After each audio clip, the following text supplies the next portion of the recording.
cell structure and function.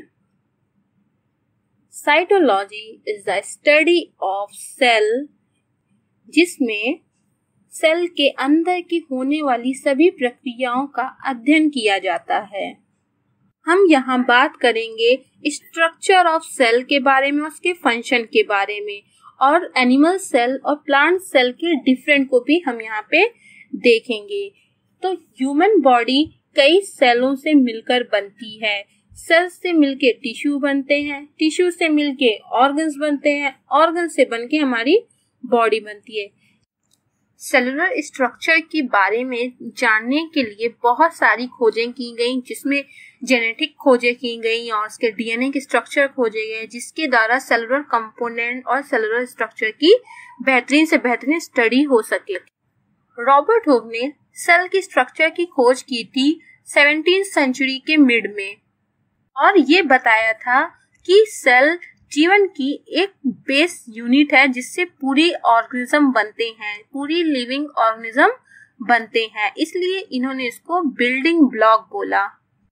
Sales कैसे बनती है, इसके बनने में क्या क्या यूज होता है, इन सब को जानने के लिए हमें फंडामेंटल प्रोसेस जाननी होती है सेल की। तो आइए जानते हैं फंडामेंटल प्रोसेस कैसे सेल बनती हैं। सबसे पहले आता है ऑर्गेनिज्म यानी organ system, just like digestive system.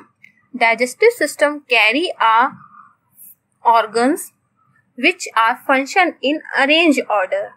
सबसे पहले liver, then stomach, small intestine and large intestine. ये सभी भी टिश्यू से मिलकर बनते हैं, जो कि होता है एपिथेलियल टिश्यू। ये सभी टिश्यू एक जैसी दिखने वाली सेल से मिलकर बनते हैं, जैसे epithelial tissue take a smooth muscle cells, one muscle cell which make a complete tissue, it's carry a many number of cell contain a molecules just like DNA molecules. Cell classified in two types, prokaryotic cell and eukaryotic cell. Prokaryotic cell are cell present in bacteria. Prokaryotic cell is the simplest form of cell which make a unicellular organs.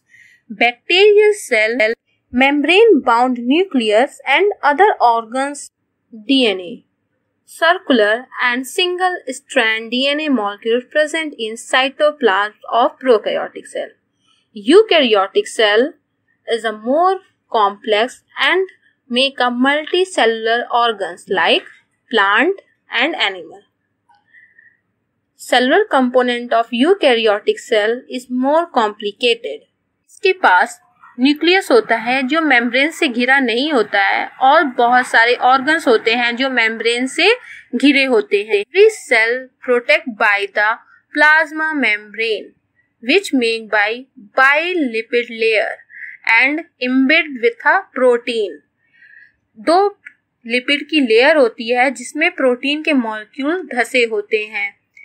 Plasma membrane से बाहर के particles pass out होके अंदर जाते हैं, इसलिए इसको हम बैरियर भी कहते हैं। सेल्स के सेंटर में न्यूक्लियस होता है जिसमें सेल्स की सभी प्रोसेस को नियंत्रण करने की क्षमता होती है, इसलिए इसको हम ब्रेन ऑफ सेल कहते हैं। न्यूक्लियस के अंदर क्रोमेटिन और न्यूक्लियोलस होता है। सेल में डबल मेम्ब्रेन कवर्ड ऑर्गेनिज्म भी होते हैं जिसको माइटोकॉन्ड्रिया कहते हैं। माइटोकॉन्ड्रिया सेल का पावर हाउस भी होता है जहाँ पे सारी एटीपी यानी एनर्जी बनती है। राइबोसोम लार्ज और स्मॉल सब यूनिट पार्ट से मिलकर बनता है जो सेल में प्रोटीन सिंथेसिस की प्रक्रिया को कैरी ऑन करने में हेल्प करता है। ये सेल में सबसे ज्यादा पाया जाता है। एंडोप्लाज्मिक रेटिकुलम, जहाँ पे प्रोटीन सिंथेसिस होने के बाद मॉडिफाइड होने आता है, और यहीं से प्रोटीन को अब हम भेज देते हैं गोल्गी काय में ट्रांसफर होने के लिए। गोल्गी काय गोल्जी काय को गोल्जी एपरेटस भी कहते हैं। यहीं पे प्रोटीन और लिपिड्स मॉलिक्यूल एक वेसिकल में कैद होके दूसरी जगह ट्रांसफर किए जाते हैं और जो वेस्ट मटेरियल होता है उसको लाइसोसोम में डाल दिया जाता है, जिसके अंदर बहुत सारे डाइजेस्टिव एंजाइम होते हैं। अगला सेल्स आता है यूकैरियोटिक का, प्लांट सेल्स, जो यूकैरियोटिक सेल का एक पार्ट है। प्लांट सेल एनिमल सेल्स के जैसे ही होती हैं, बस इसमें 3 डिफरेंट होते हैं। पहला डिफरेंट होता है सेल वॉल, प्लाज्मा मेम्ब्रेन के बाहर सेल वॉल पाया जाता है। दूसरा डिफरेंट होता है वैक्यूल्स, प्लांट में वैक्यूल होता है जो प्लांट के सेल्स में एक बहुत बड़ी जगह घेरता है और प्लांट को न्यूट्रलाइज करता है, प्लांट की सेल को न्यूट्रिशन देता है।